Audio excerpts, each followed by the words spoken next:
Oi pessoal, eu sou o professor Bruno Amorim, estou aqui de volta para dar uma sequência nas nossas aulas de resolução de exercícios de leis de Newton dentro da seção Leis de Newton para os sagazes. A questão que eu vou apresentar hoje é uma questão do Instituto Militar de Engenharia. Da época antiga do Instituto Militar de Engenharia, não é uma questão extremamente elaborada, hoje em dia as questões são mais elaboradas ainda, mas é uma questão literal, em que você vai ter que trabalhar apenas com letras, né? Então muitos alunos têm um pouco de dificuldade com isso.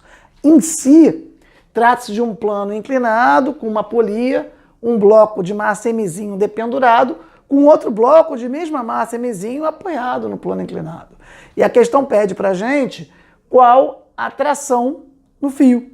No sistema representado a seguir, são desprezíveis todos os atritos, a massa do fio e a massa da polia, sendo m a massa de cada bloco e g a aceleração da gravidade, encontre a aceleração do conjunto e a tração no fio.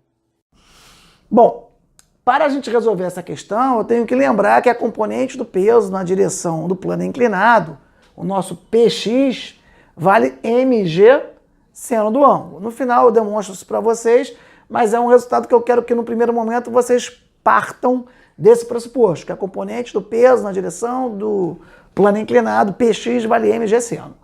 Bom, que forças estão atuando nesse bloco dependurado M? Peso para baixo, tração para cima.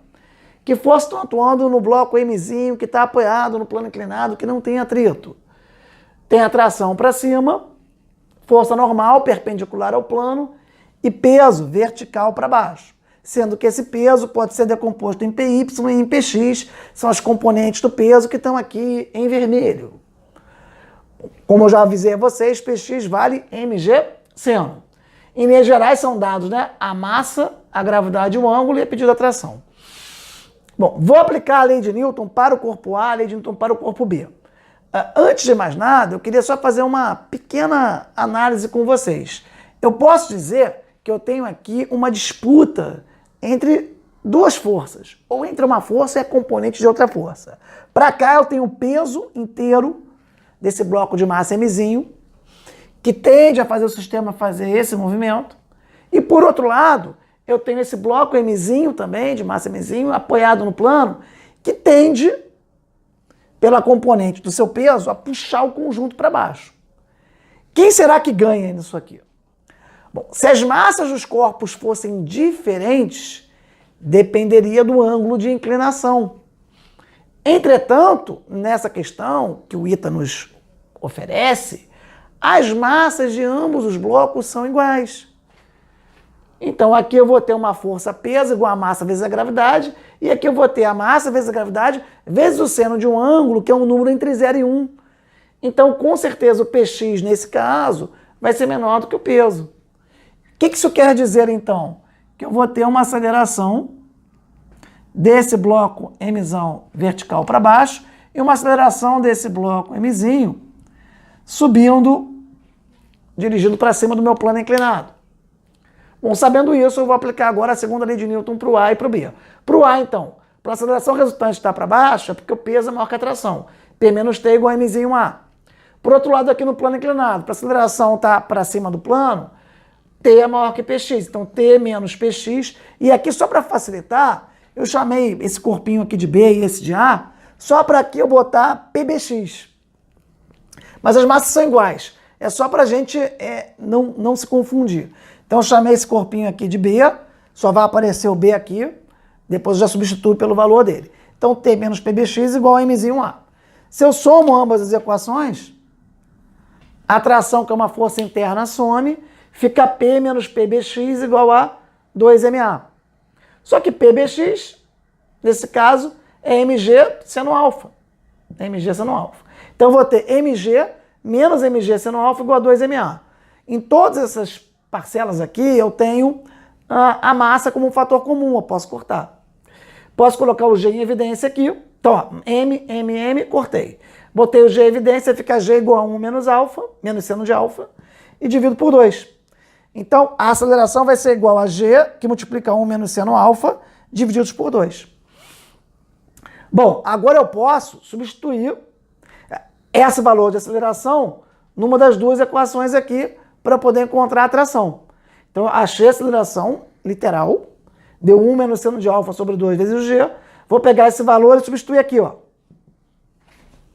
Vou aproveitar essa equação aqui de cima.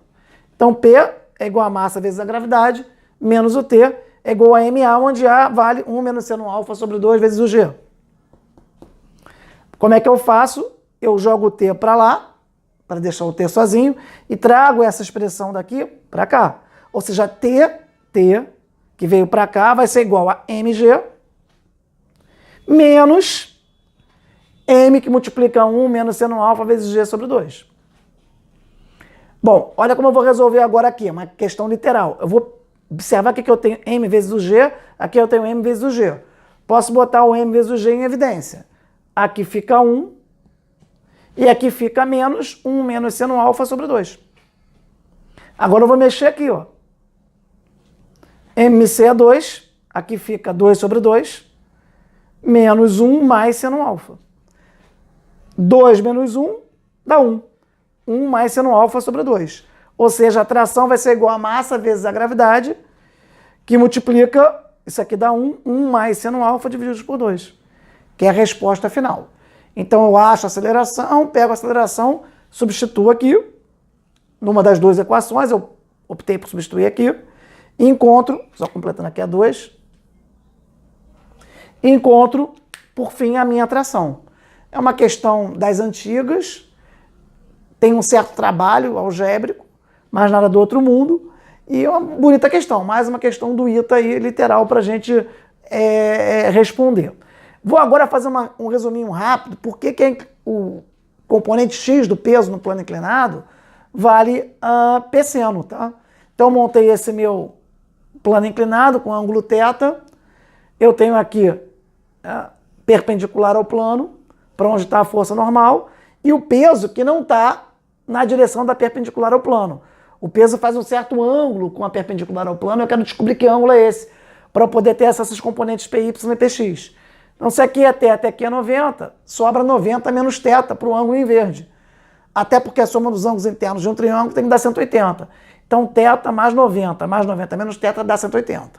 Se esse ângulo em verde é 90 menos θ, e o plano inclinado faz com a perpendicular ao plano um ângulo de 90, é porque esse ângulo mais esse tem que dar 90. Mas se esse é 90 menos θ, outro tem que ser θ. Porque 90 menos θ mais θ dá 90. Então, descobri que esse ângulo daqui, que o peso faz com a normal, é o mesmo ângulo que o plano inclinado faz com a horizontal. Bom, agora resta, nesse triângulo retângulo daqui, eu descobri PY e PX, já que as componentes são perpendiculares entre si. Seno de θ, cateto oposto, sobre hipotenusa, PX sobre P. Logo, PX é MG seno θ, é P seno θ e PMG. Então, PX vale MG seno θ. Por outro lado, essa componente é a componente que está do lado do ângulo. Se eu fizer cosseno de θ, cateto adjacente sobre hipotenusa, PY sobre P, PY vai dar P cosseno θ, sendo que o P é MG, então PY vai ser igual a MG cosseno θ. Bom, com isso eu expliquei para vocês como é que eu posso encontrar a componente do peso na direção do plano inclinado e a componente do peso perpendicular ao plano inclinado, respectivamente PX e PY. Espero que vocês tenham gostado, compreendido. Se gostaram, curtam, compartilhem, dê a dica para os colegas de vocês. Forte abraço a todos e até a próxima oportunidade.